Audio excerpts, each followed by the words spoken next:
En la conferencia anterior hemos presentado al Cordero degollado, es decir, mártir, que es el único que puede realizar el plan de Dios en este mundo. Ese plan, en la visión de Juan, la gran visión del capítulo 4, que es el trono, la visión del trono, ese plan está en un rollo que tiene en su mano el que está sentado en el trono. Pero ese rollo está sellado y justamente por eso es que en el cielo se escucha esa voz: ¿quién podrá abrir? ¿Quién será digno? Y ahí es donde aparece en el capítulo 5 el Cordero, que es el único que ha sido hallado digno de esa apertura, de ese rollo que contiene entonces la revelación del plan divino en su plenitud, ¿no? Este rollo revelará sobre todo ¿qué cosa? El modo en que los servidores y los seguidores del Cordero van a participar en la venida del reino de Dios a este mundo, porque en realidad que el Cordero va a ser el que va a instaurar eso ya ha sido revelado.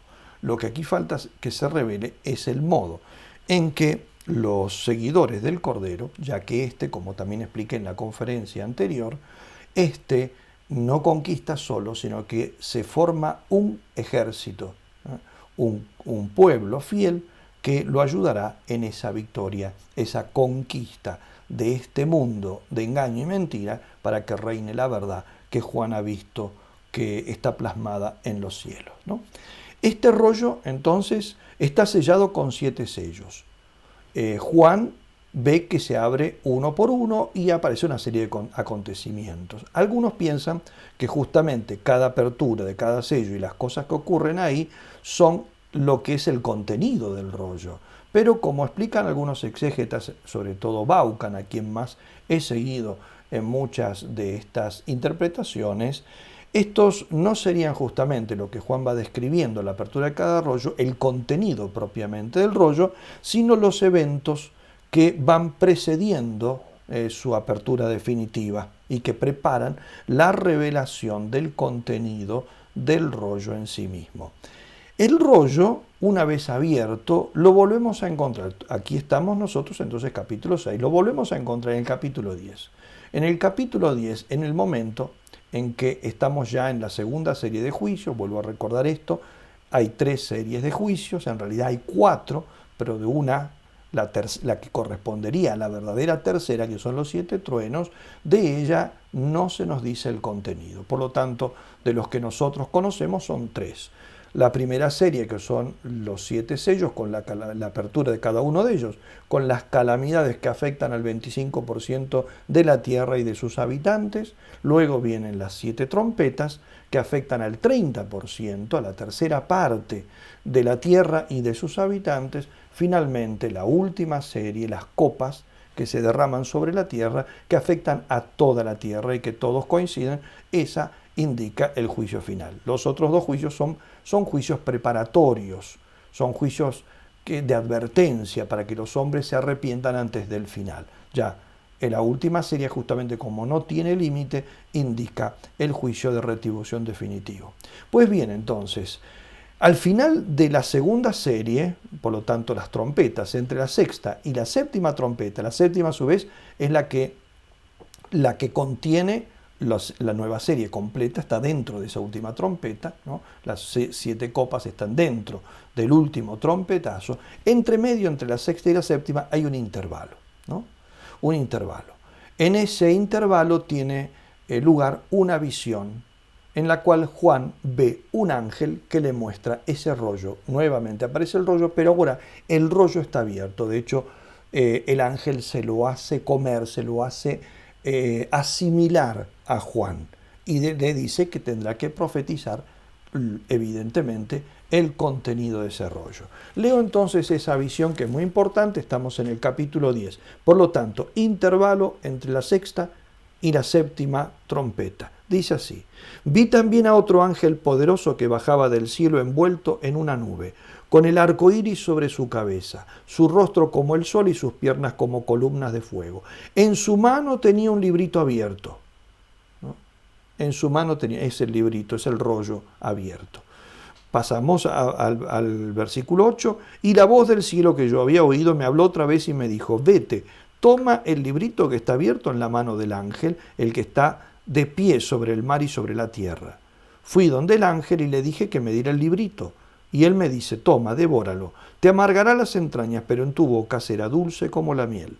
Tomé el librito de la mano del ángel y lo devoré, y fue en mi boca dulce como la miel, pero cuando lo comí se me amargaron las entrañas.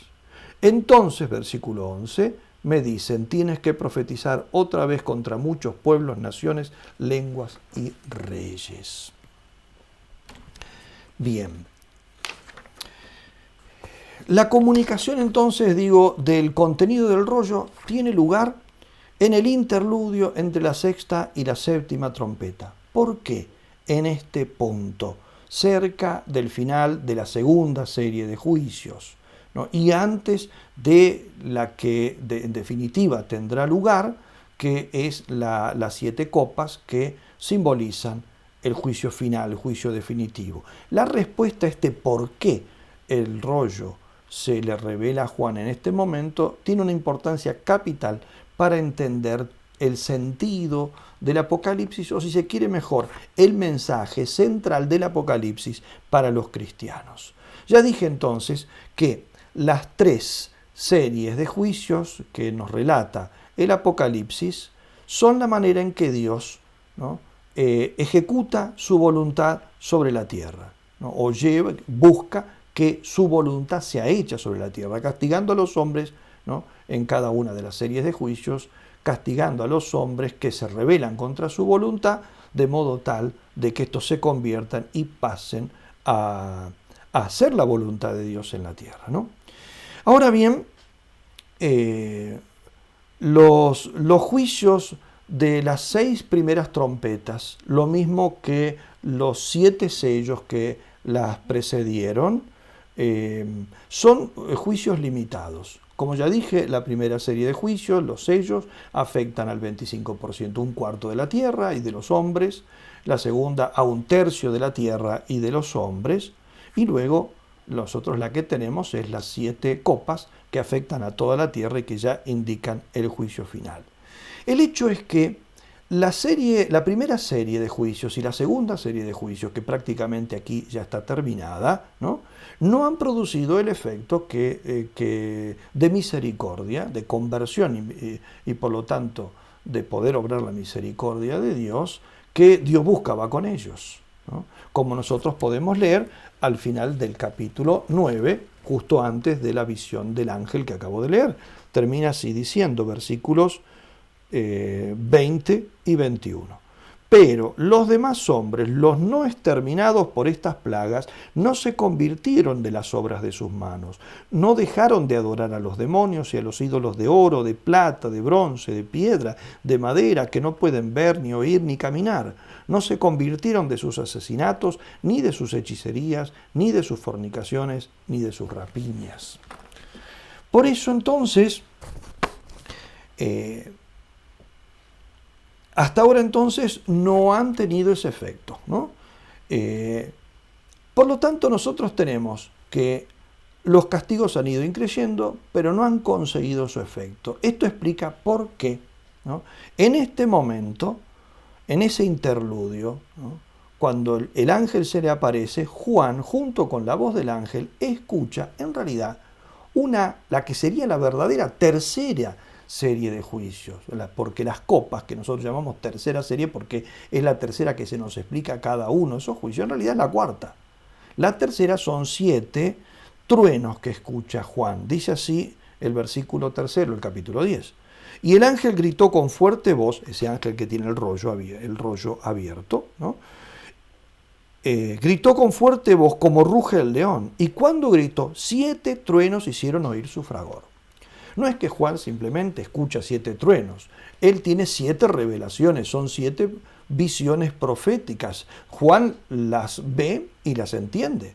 Por eso, como había hecho hasta el momento con todo lo anterior, así como le había sido indicado al comienzo del Apocalipsis, se pone a escribirlos. Pero en el momento en que Juan intenta escribir eso, Dios lo frena. La voz que viene del cielo lo frena y le dice que no escriba, dice, Apenas hicieron oír su voz los 7 truenos, me disponía a escribir cuando oí una voz del cielo que decía, sella lo que han dicho los 7 truenos y no los escribas. A diferencia entonces de esos 7 sellos que vio en la visión del rollo y que tienen que ser abiertos, los 7 truenos tienen que permanecer sellados y Juan no debe escribir el contenido de esa profecía. En otras palabras, ¿esto qué quiere decir? Quiere decir que el proceso de juicio de advertencias, que han sido cada vez progresivamente más severas, no debe extenderse más allá de lo que se extendió hasta ahora. Porque, como acabo de leer en ese final del capítulo 9, no han dado su efecto. Los hombres no solamente no han dejado sus fornicaciones, hechicerías, rapiñas, etc., sino que se han hecho cada vez más obsesionados con ellas, se han endurecido más sus corazones. Por eso entonces esta serie de juicios, que es la que progresivamente tendría que venir ahora, afectando a la mitad de la tierra y de sus habitantes, y recién después venir la serie indefinida que afecta a todo, ¿no? Un cuarto, el 30%, tendría que venir el 50%, la mitad, luego el total, ¿no? Esta serie de juicios es sellada, ¿no? Porque lo que aquí entonces va a hacer Dios es cambiar el modo en el cual buscará la conversión de los hombres. Y después sí, vendrá entonces el juicio final, la 7ª trompeta lo abrirá, mostrando entonces, o inaugurando la serie de las 7 copas, que ya no son juicios limitados, sino los juicios definitivos. Como digo entonces, sí, estos 7 truenos no han de tener lugar, es decir, Dios se los muestra a Juan lo que tendría que haber venido, pero que Dios en definitiva no va a pasar más allá en el modo en que ha buscado hasta el momento la conversión de los hombres y permanecen sellados. Entonces lo que se le revela a Juan, porque si no hay nada escrito, no hay ninguna profecía, se mantiene sellada. ¿Qué quiere decir ese último versículo que leímos cuando leí la visión del ángel? Que dice, ahora tienes que profetizar de nuevo. ¿Profetizar qué? Lo que dice el rollo, no lo que dicen los truenos. Lo que dicen los truenos permanece sellado. Eso es un futurible, Dios no lo va a llevar a cabo. En cambio, lo que él tiene que profetizar es lo que está en el rollo. Por eso, después de comer el rollo, es decir, asimilar su contenido, se le dice a Juan que revele su contenido profetizando. Tienes que profetizar otra vez contra muchos pueblos, naciones, lenguas y reyes. Otra vez significa entonces que, porque ya se habló de las profecías hechas anteriormente. ¿Y qué es otra vez? Porque ¿qué es lo que falta revelar? Si ya ha sido revelado entonces, ¿no? El final de los hombres que van a ser juzgados, etc. ¿Qué es lo que falta revelar? Si ha sido revelado también el hecho de que el Cordero es el que triunfa sobre este mundo y el que hará la voluntad de Dios. Lo que falta revelar es el rol de los seguidores del Cordero en esta obra de llevar al arrepentimiento y a la fe a través de su testimonio y de su muerte la obra de Cristo, el triunfo del Cordero, el triunfo del Cordero.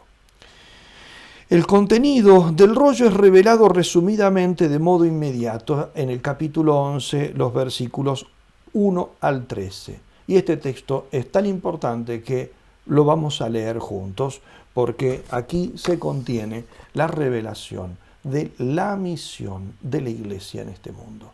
Dice así, ¿no? Pero haré de mis 2 testigos, esto es capítulo 11 a partir del versículo 3, ¿no? Comienza así, luego me fue dada una caña de medir, etcétera, tal cosa, y comienza la revelación. Haré de que mis 2 testigos profeticen durante 1260 días cubiertos de sayal. Ellos son los 2 olivos y los 2 candeleros que están en pie delante del Señor de la tierra. Si alguien pretendiera hacerles mal, saldría fuego de su boca y devoraría a sus enemigos. Si alguien pretendiera hacerles mal, así tendrían que morir.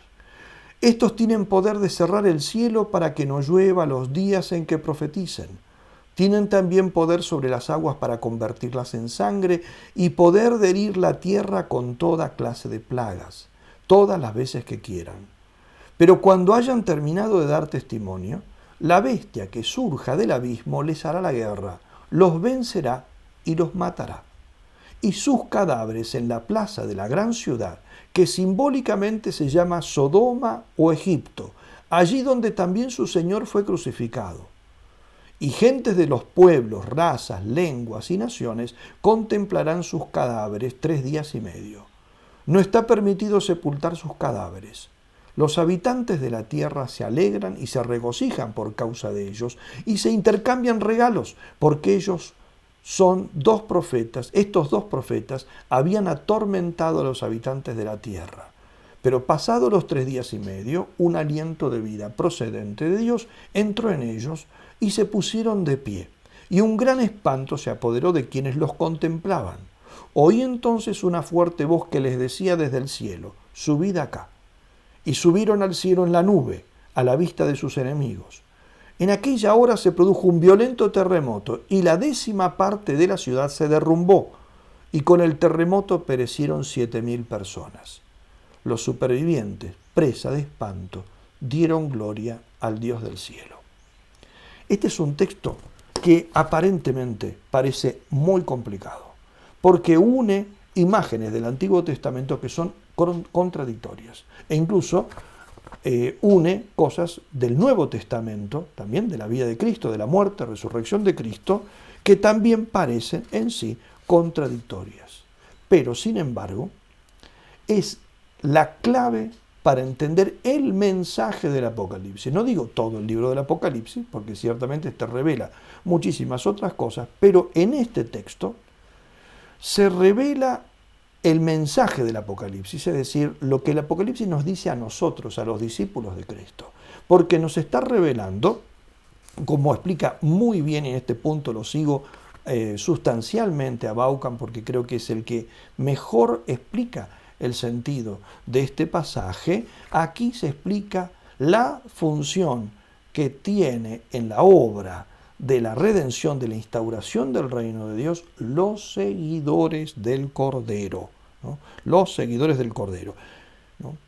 Este pasaje contiene, por lo tanto, in nuce, ¿no?, resumidamente, en síntesis, el mensaje central de toda la profecía de Juan. Y está ubicado aquí, en este lugar preciso, para indicar cómo el testimonio de la Iglesia a las naciones, es decir, a los paganos, a los pueblos paganos o apóstatas, los que han abandonado la fe, cómo el testimonio de la Iglesia interviene antes del juicio final, que será la 7ª trompeta y luego las 7 copas, instaurando el reino de Dios. El reino de Dios.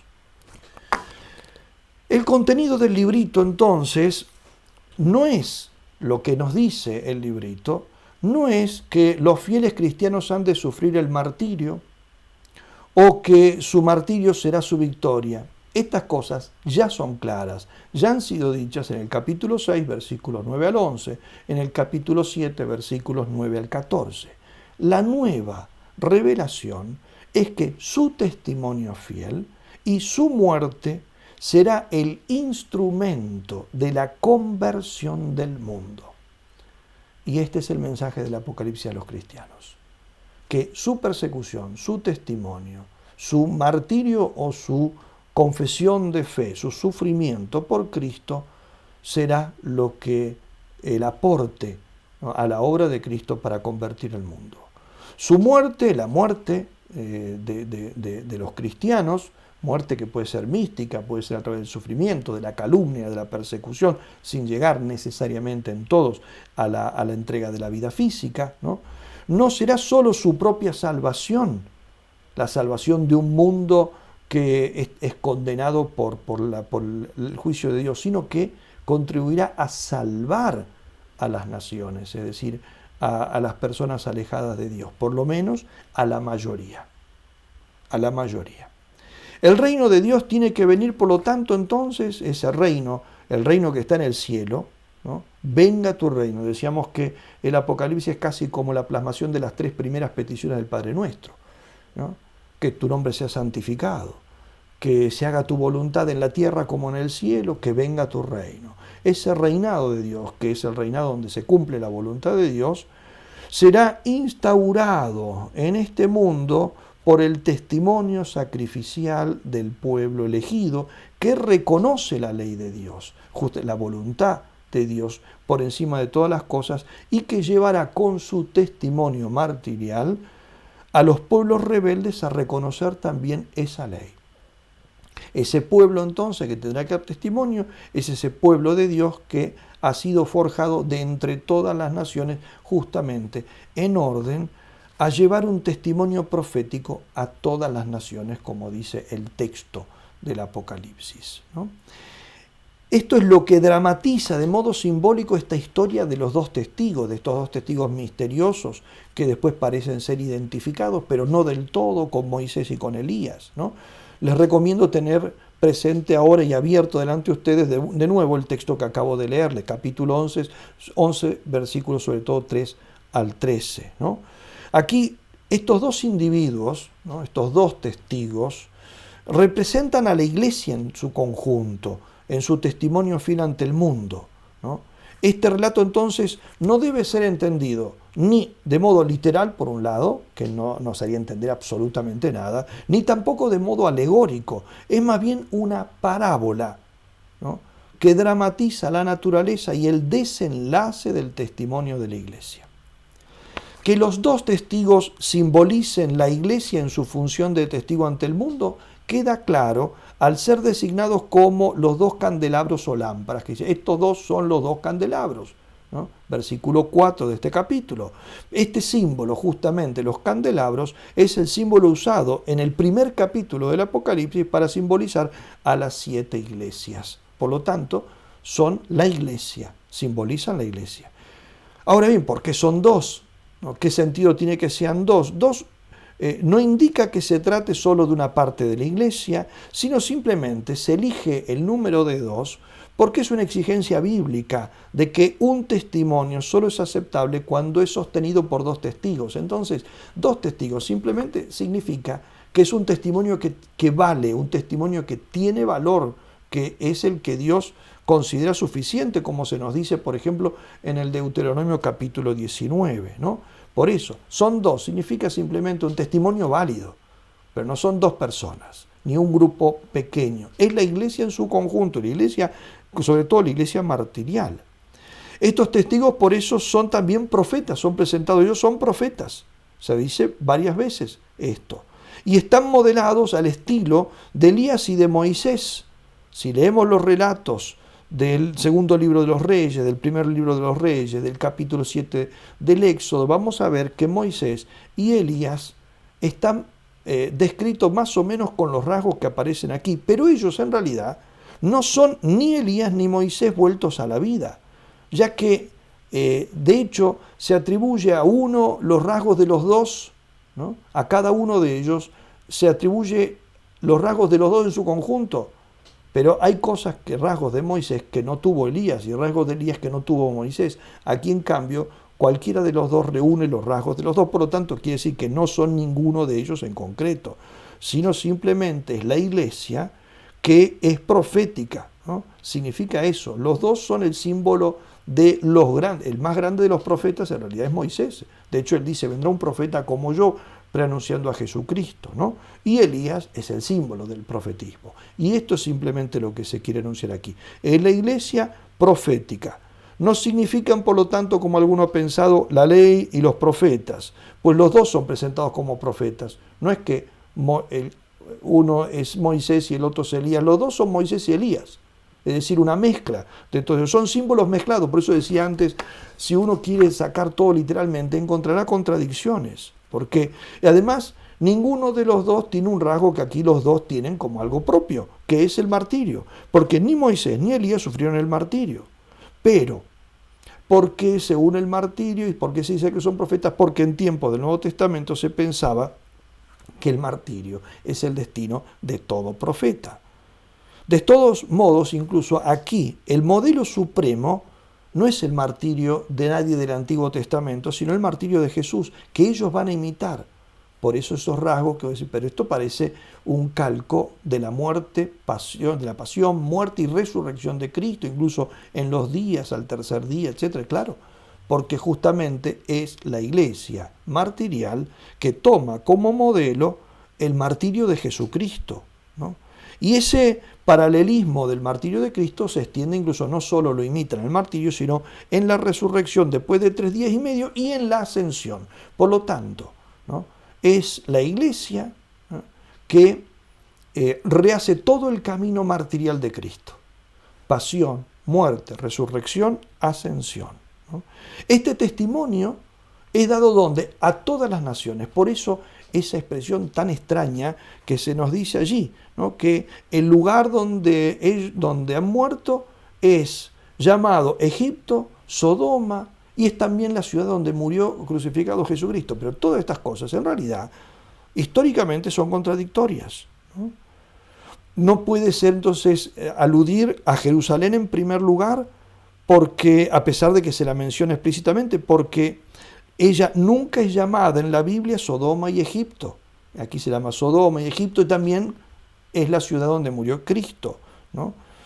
No puede ser tampoco Roma, a la que el Apocalipsis alude con el nombre de Babilonia y con el apelativo usado de gran ciudad, porque Roma jamás se le identifica como el lugar en que fue crucificado Jesús. Entonces, a ver, no es Roma, no es Babilonia, no es Sodoma, no es Egipto, no es Jerusalén. ¿Por qué este cruce de datos? ¿Qué significa? Significa que toda ciudad es el lugar donde la iglesia dará el testimonio de las naciones del mundo. Esa ambigüedad, esa mezcla de cosas que parece que se está predicando de Roma, de Babilonia, de Jerusalén, de Sodoma, de Egipto, es porque son todas esas ciudades y todas las demás ciudades del mundo donde la iglesia dará ese testimonio que terminará por convertir al mundo. Como vimos entonces, los juicios o castigos solos no han producido el arrepentimiento de los hombres, al contrario, estos se han endurecido en sus pecados. Ahora bien, el martirio de estos dos, o de lo que ellos significan, que es la iglesia, el martirio de estos dos sí lo hará, pero no al margen de los castigos precedentes judiciales, sino en unión con ellos. Es decir, los castigos anteriores, pues si no, no tendría ningún sentido, habría sido un fracaso de Dios, y ciertamente que no lo son. Son esos castigos que han preparado a estos, ¿no?, y finalmente, como corona, el testimonio que ha de dar los seguidores del Cordero, ¿no? Pues estos son los que cierran los cielos para que no llueve, conviertan las aguas en sangre y hieren la tierra con toda clase de plagas, es decir, se refiere a los castigos anteriores. Por lo tanto, es en unión con eso, más su testimonio, el que terminará por alcanzar ese objetivo que tiene Dios, que es la de instaurar su voluntad, pero haciendo que los hombres se conviertan a ella, no destruyéndolos, que los hombres se conviertan a ella y adoren a Dios, ¿no? El punto es que los castigos entonces que hemos visto en los juicios anteriores, o que están descritos en el Apocalipsis, en los 7 sellos, las 7 trompetas, los castigos en sí mismos no expresan la gratuita voluntad de Dios de perdonar a los que se arrepientan. En cambio, la predicación de los 2 testigos es un llamado al arrepentimiento, ¿no? Completa entonces los castigos, ahora explicando el verdadero sentido. Dios no quiere la destrucción de los hombres, sino su arrepentimiento. Aun cuando el pasaje no nos diga cuál es el contenido de la profecía y predicación que hacen estos 2 misteriosos personajes y que los presente como portadores de castigo, sin embargo, hay un dato muy importante, y es que aparecen vestidos de sayal, como dice el versículo 1, el versículo 3, con el que empieza el relato, que es el símbolo usado por los profetas para llamar a la penitencia, como podemos ver en Jonás capítulo 3, también en el Nuevo Testamento, Mateo capítulo 11, Lucas capítulo 10, es el caso de Juan Bautista. De ahí que cuando su testimonio sea corroborado como verdadero por su resurrección y ascensión, todos los sobrevivientes se arrepentirán y darán gloria a Dios.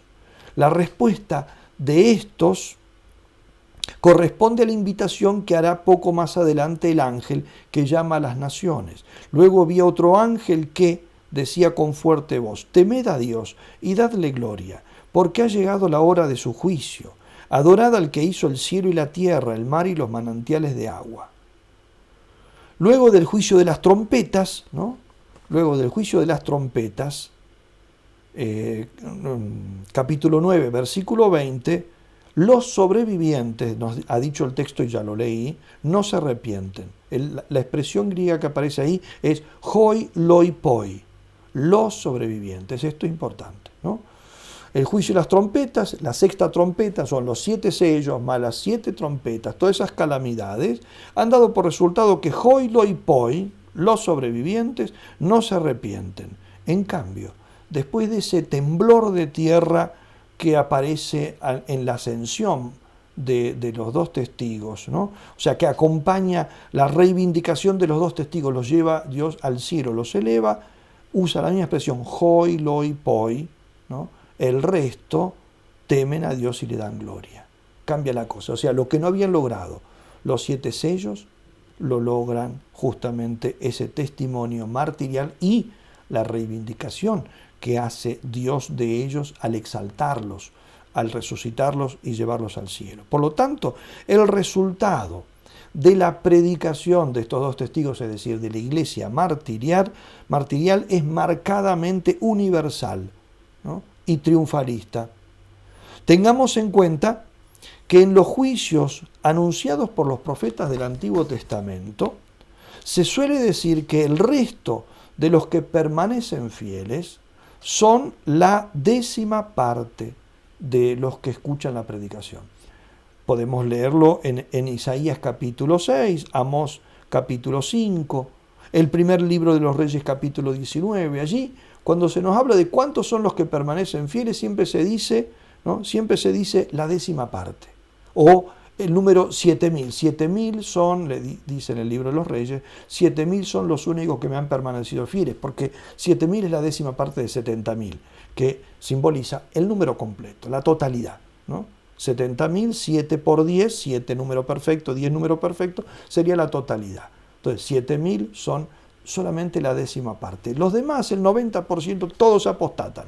Son en el Antiguo Testamento, entonces, a los juicios de Dios, los castigos de Dios, la mayoría no hace caso. Solamente un pequeño resto, ¿no? Juan toma lo mismo, pero lo da vuelta. Aquí, ¿no? Cuando estos testigos, cuando la iglesia martirial sea exaltada por Dios en ese último momento en el que Dios llama a la conversión a los hombres, Juan no dice 7.000 son los que permanecen fieles, 7.000 o la 10ª parte son los que se destruyen. Quiere decir que el 90% acepta el llamado de Dios. Por eso es un llamado a la conversión. Los sobrevivientes son el 90% en este juicio. El 90% acepta ese llamado a la conversión que una vez que es predicado por la iglesia martirial. Por lo tanto, entonces, el testimonio de los 2 testigos o de la iglesia martirial es efectivamente salvífico, porque son los que llevan a cabo justamente,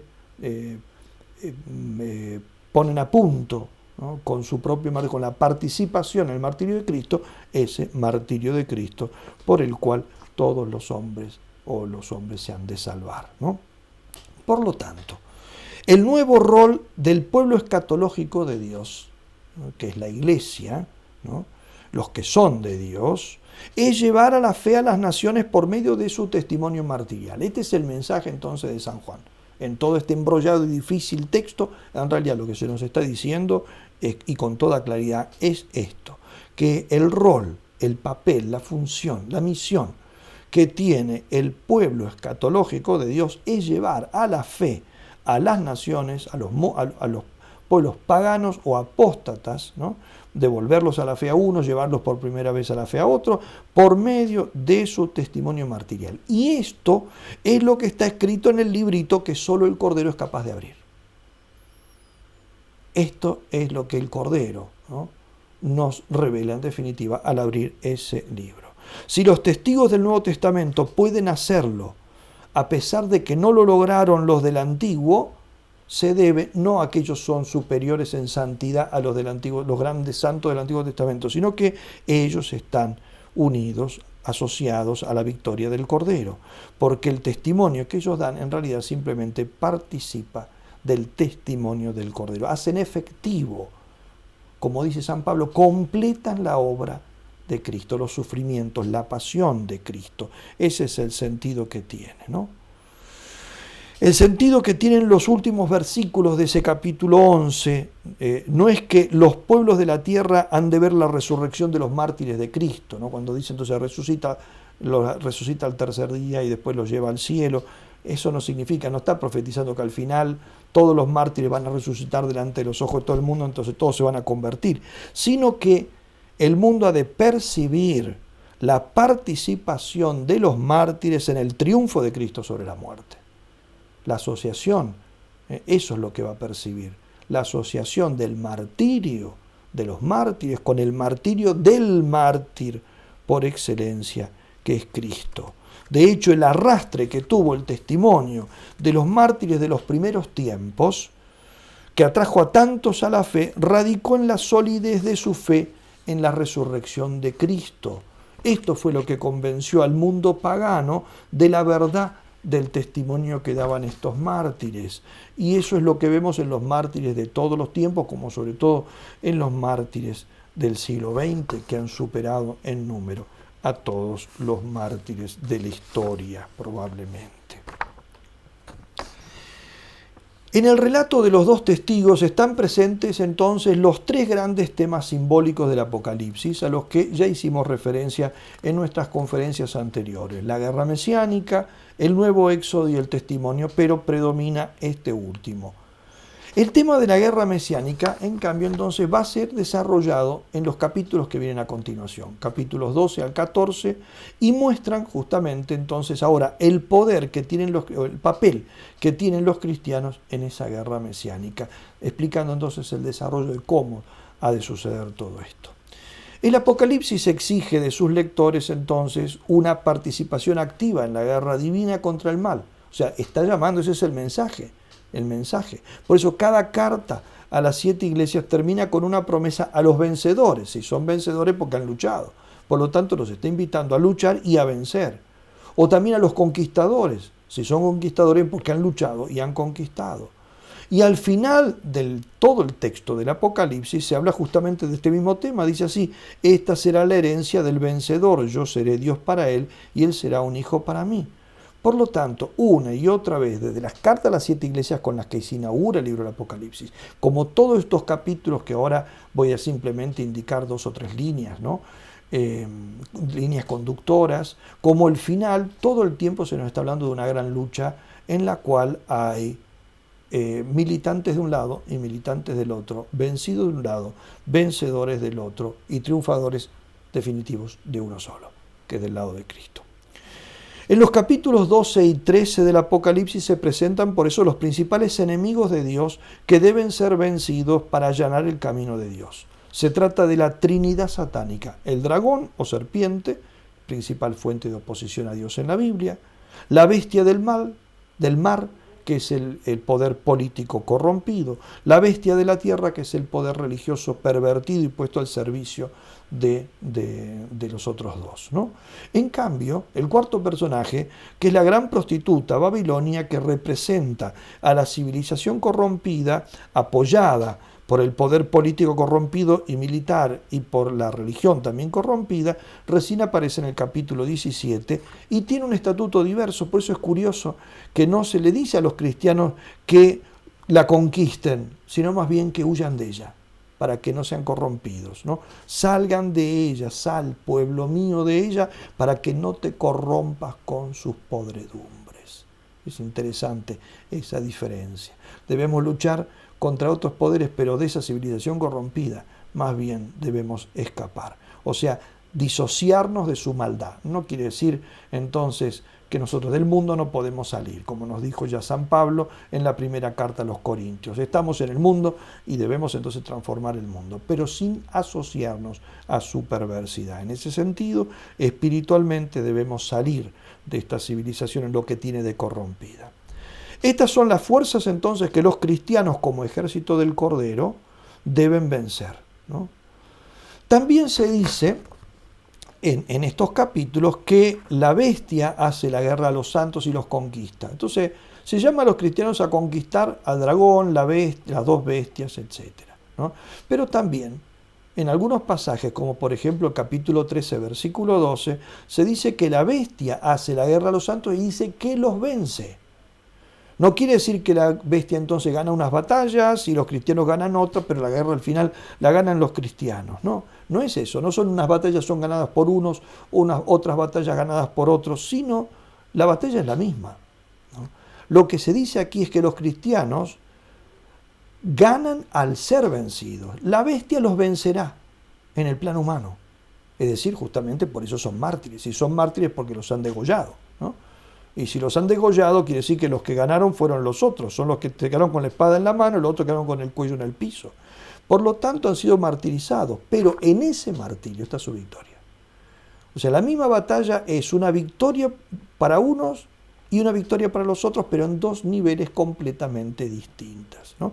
Por eso, si miramos las cosas desde el mundo, parece que el que gana es la bestia o el dragón que lo apoya, todo el poder corrompido, que destruye a los buenos y parece incluso hasta que quede impune, porque de hecho hasta el fin de los tiempos pareciera que, como dice la Biblia varias veces, parece que a los malos siempre les va bien, ¿no? Pero San Juan dice que esa no es la mirada verdadera.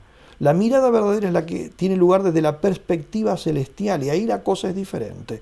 Los verdaderos triunfadores son los mártires y la derrotada es la bestia. ¿Cómo es posible esto? Esto es posible porque aquí la guerra no se trata de una guerra donde se usa una espada.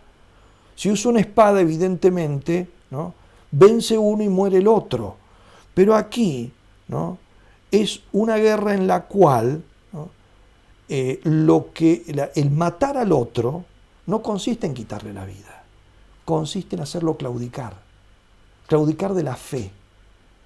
Y por eso entonces, si los mata físicamente es porque no consiguió matarlos espiritualmente. Quiere decir que al matarlos físicamente es el último recurso que le queda en su impotencia por hacerlos claudicar. Por eso el martirio es el signo de la derrota del que mata al mártir, no el signo de la derrota del mártir que muere. Porque si el mártir muere es porque el otro no consiguió lo que quería, el otro no quería su muerte propiamente hablando, la muerte física, no le sirve de nada. Lo que le importa es la muerte espiritual. La muerte física es justamente el resultado de la impotencia de haber logrado la muerte espiritual. La batalla aquí es la batalla por la verdad y el testimonio. Por la verdad y el testimonio. Por eso, justamente los mata físicamente porque no ha podido evitar que el testimonio sea dado por ellos. Y al matarlos, justamente, ¿no?, corona la obra de ellos. Corona y firma, es como hace la rúbrica de la bestia de que ha sido derrotada. No pude conseguir que ellos mintieran, que se asociaran a nuestros poderes engañadores. Porque son poderes engañadores. Esto se repite una y otra vez. Este es el principal arma. Del dragón se dice que tiene engañado al mundo entero. Capítulo 12, versículo 9. Capítulo 20, versículo 2 y 3. Capítulo 20, versículos 7 y 8. De la segunda bestia dice que engaña a los habitantes de la tierra con su propaganda a favor de la divinidad de la primera bestia. Esta es la religión corrompida a favor del poder corrompido y endiosado. Esto se dice en el capítulo 13, versículo 14, capítulo 19, versículo 21. De Babilonia, la civilización de este mundo, se dice que engaña a todas las naciones con sus brujerías. Capítulo 18, versículo 23. Y por el contrario, el otro bando, los seguidores del Cordero, como el Cordero mismo, son descritos como completamente sin mentira. Capítulo 14, versículo 5. Por lo tanto, la batalla aquí es con el arma de la verdad. Es una batalla con el verbo, con el instrumento, el verbo como instrumento, el verbo que pronuncia la verdad sobre Dios. La victoria, por tanto, consiste no en matar al otro, sino en no dejar de dar testimonio de la verdad por parte de los seguidores del Cordero. La victoria por parte de los poderes enemigos es conseguir que apostaten, que dejen de dar testimonio. Por eso el mensaje de San Juan una y otra vez es resistir, pero no a través de la violencia, sino a través del testimonio de la verdad. Por eso, qué actual es todo esto en estos momentos de la historia que parecen calcar perfectamente la situación descrita por el Apocalipsis. Este llamado general al martirio no quiere decir que todos los cristianos van a padecer la muerte, lo dije antes, ¿no? Algunos, por eso dije mártires, otros serán confesores, ¿no? Estas son imágenes simbólicas. El llamamiento más exactamente es entonces a conquistar, vencer, por eso se dice al que venza le daré, al que venza le revelaré, ¿no? Por lo tanto, vencer, conquistar, lo que implica la disposición al martirio. O sea, la disposición a morir antes que claudicar del testimonio de la verdad de Cristo, ¿no? Eso es lo que se exige, en eso consiste la lucha, en eso consiste la victoria. El testimonio del cristiano a favor de la verdad provoca un conflicto con los intereses de la bestia, que no tolera absolutamente ningún disentimiento respecto de su autodeificación, como se puede ver en los capítulos 13 y 14 del Apocalipsis, y yo añadiría, y en todos los diarios de nuestro tiempo, donde hay un solo pensamiento, el pensamiento único, donde no se permite ni siquiera la objeción de conciencia. Es exactamente lo mismo que está dicho aquí. O sea, no se tolera al que piensa distinto, sobre todo cuando pensar distinto es pensar según los criterios de la verdad, de la realidad, del objetivo y sobre todo de la verdad divina, ¿no? El compromiso con la verdad es incompatible con cualquier compromiso con la mentira de la bestia, y la bestia es mentirosa. De ahí que la alternativa sea muy clara: o se adora a la bestia o se sufre el martirio. El martirio en sentido bien amplio, ¿no? Por lo tanto, que para algunos será simplemente la pérdida de su trabajo, para otros será el padecer hambre, el ser calumniados, el arrastrar una existencia deprimente, paupérrima, el no tener lugar en esta civilización, y para algunos será quizá la cárcel o incluso la muerte, ¿no? Eso dependerá de los planes que Dios tenga para cada cristiano. La descripción de San Juan parece indicar, eso sí, que nadie puede escaparse de esta elección. La batalla no es inminente, ya empezó. No es inminente, es algo que está por llegar, esto ya empezó. Y nadie puede eludir la batalla. Eludir la batalla significaría no tener que elegir, y nadie puede no elegir. Uno elige estar con la verdad o estar en contra de la verdad, ¿no? Y hoy en día todo el tiempo se nos exige esta elección. Para encontrar un trabajo, para progresar en una carrera, para tener un puesto en la política, para tener un lugar en el mundo, todo el tiempo tengo que elegir, porque me piden hacerlo por las buenas o por las malas. Y estoy eligiendo. Y en eso hay que tener disposición al martirio. La disposición al martirio debe ser parte de las disposiciones de todo cristiano a ser simplemente cristiano. Por eso, cuando se nos bautiza, a nosotros se nos recuerda que nosotros entramos a pelear. Y que esa pelea, ¿no?, es una pelea que nos llegará a las raíces y nos llegará a los tuétanos. Todos en algún momento han de dar testimonio. Aunque ese testimonio parezca tan trivial, muy secundario, no necesariamente llegue a chorrear sangre, pero el testimonio lo tienen que dar todos. De esta batalla nadie queda exceptuado. El que no quiere pelear, justamente, acaba de tomar una decisión, la de no pelear, pero esa decisión de no pelear significa la de defeccionar. No pelear es pasarse al otro bando, al de la bestia.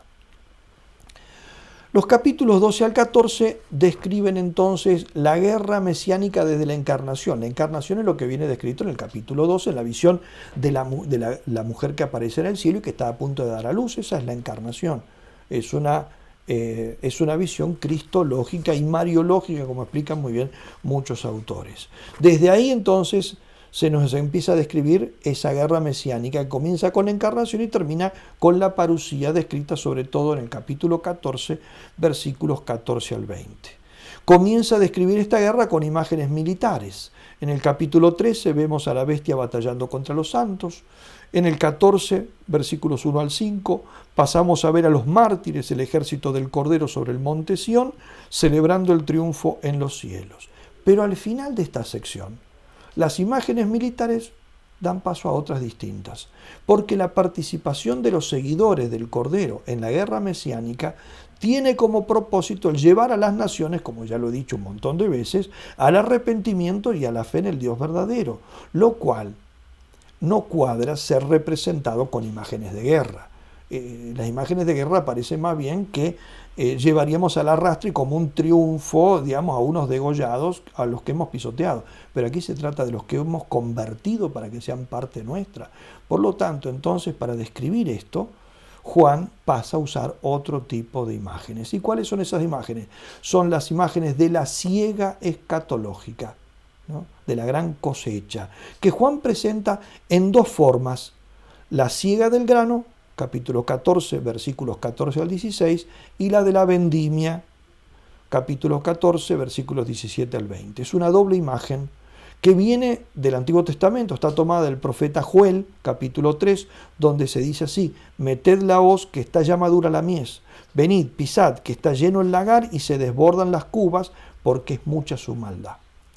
Describe estas dos imágenes, entonces siega y vendimia, los dos aspectos, el positivo y el negativo de la parusía, del juicio final de todos los hombres.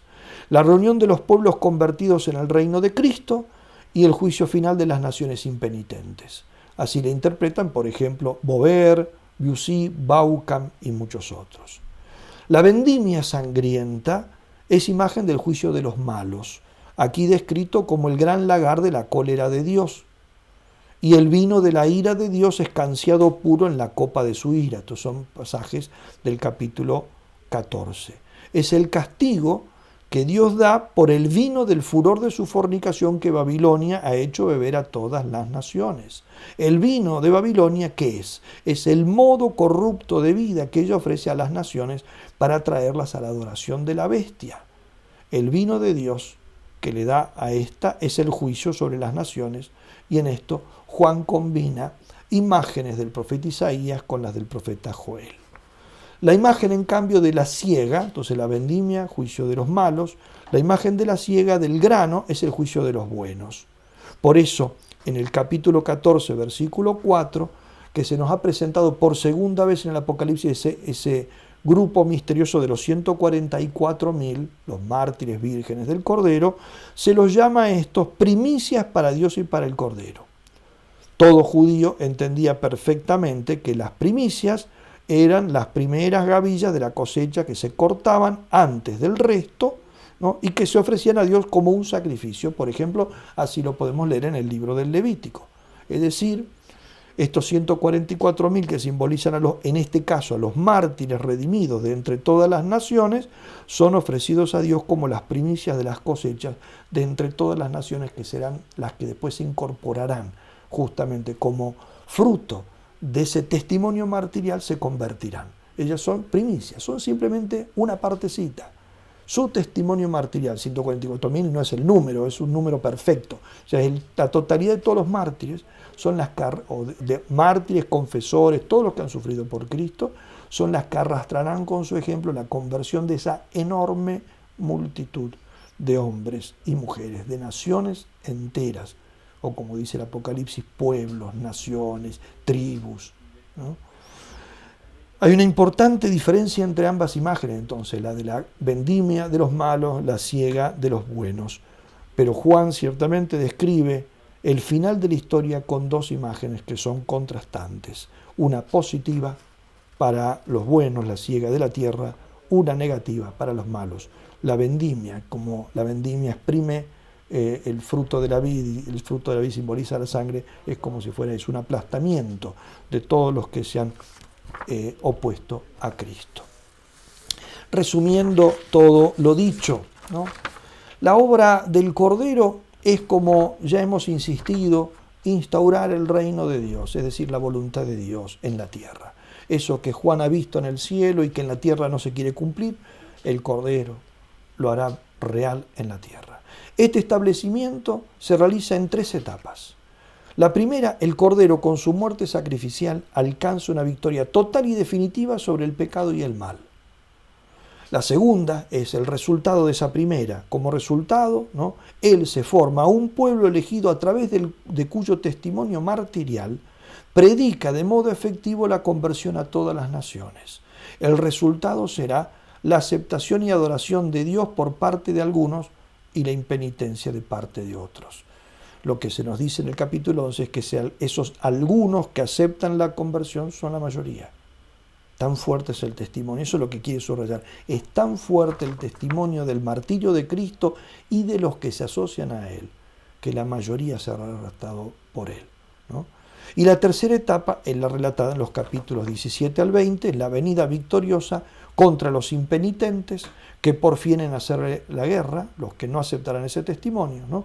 Y que, como se dice en el capítulo 17, versículo 4, pelearán con el Cordero y el Cordero los vencerá, porque es el Señor de señores y Rey de reyes, y también los que están con Él, no pelea solo, llamados y escogidos y fieles. La victoria es principal y esencialmente del Cordero. Sus seguidores participan de ella. Mientras el mal y la bestia reinan, entonces la tierra es el dominio del engaño y la ilusión. La verdad aparece primero en el cielo y luego desciende a la tierra por obra del Cordero y de sus seguidores. En el capítulo 19, versículos 11 al 13, el cielo se abre y la verdad de Dios cabalga hacia la tierra. Dice así: entonces vi el cielo abierto y había un caballo blanco. El que lo monta se llama Fiel y Veraz, y juzga y combate con justicia, y su nombre es el Verbo de Dios. Por lo tanto, el cielo prevalece sobre la tierra y queda en evidencia quién tiene la soberanía, que decíamos que era el gran sentido del Apocalipsis, la respuesta a la gran pregunta, en definitiva, ¿quién manda aquí? ¿Quién manda aquí? Porque parece que mandan los malos. Esa es la angustiosa pregunta de todo hombre en este mundo, sobre todo los hombres de bien, y sobre todo los hombres de bien que tienen una fe tibia. ¿Quién manda aquí? Pues bien, la respuesta es esta: el que manda aquí es Dios, ¿no?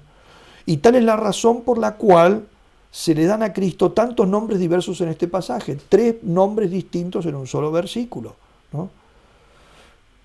Estos 3 nombres indican entonces justamente esa soberanía total. Se lo llama Rey de Reyes y Señor de Señores. Son 2 imágenes militares, pero puestas al servicio de la función judicial. La espada con la que hiere sale de su boca, dice también el mismo texto, porque su palabra es la que juzga con verdad. Sus ojos son llama de fuego, porque escrutan lo más íntimo de los corazones. Ahora se lo llama fiel y veraz, pero no testigo. Antes se llamaba, él es testigo, fiel y veraz. Testigo significa mártir. Ahora ya no se lo llama testigo, se lo llama solamente fiel y veraz, porque no da testimonio de la verdad, sino que es juez de la verdad. Fue testimonio de la verdad en su martirio, pero en su segunda venida es principalmente el que tiene que juzgar sobre la verdad. No se lo llama ahora Cordero. Cordero se lo llamó todo el tiempo, menos ahora. Ahora su manto está salpicado de sangre, por lo tanto, ciertamente es el mismo Cordero, pero no se usa ese nombre, sino que el nombre que lleva escrito es el Verbo de Dios, ¿no? El Verbo de Dios. Su victoria es completa. Este es el maravilloso cuadro que el Apocalipsis traza de la historia que culmina con Cristo en el centro de todas las cosas. Indudablemente, el cuadro trazado por el Apocalipsis tiene, como podemos ver, una riqueza insondable.